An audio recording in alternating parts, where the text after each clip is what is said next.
Chaque jour, je m'entraînais à sourire devant le miroir, parce que je voulais intégrer la haute société, pour obtenir des évaluations 5 étoiles. Je souriais à toutes les personnes que je rencontrais. Je leur attribuais même la note maximale à l'avance. Car dans ce monde, la note était le seul critère de survie. Plus la note était élevée, plus le statut social l'était aussi. Pour améliorer ma note, j'achetais chaque jour des biscuits hors de prix. J'en croquais délicatement un morceau. Puis je prenais une photo avec la bouchée parfaite, avant de la publier sur les réseaux sociaux. Très vite, les évaluations 5 étoiles ont afflué. En voyant ma note grimper sans cesse, j'ai enfin souri de satisfaction.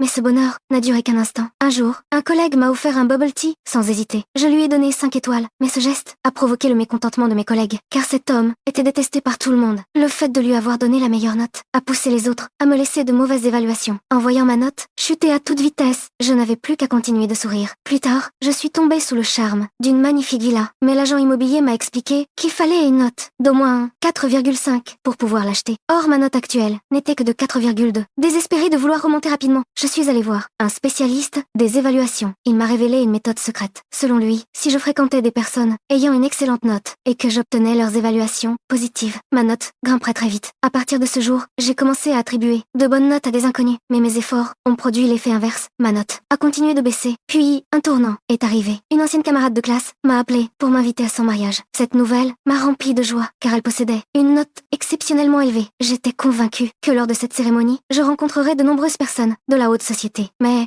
j'étais loin d'imaginer que mon véritable cauchemar ne faisait que commencer.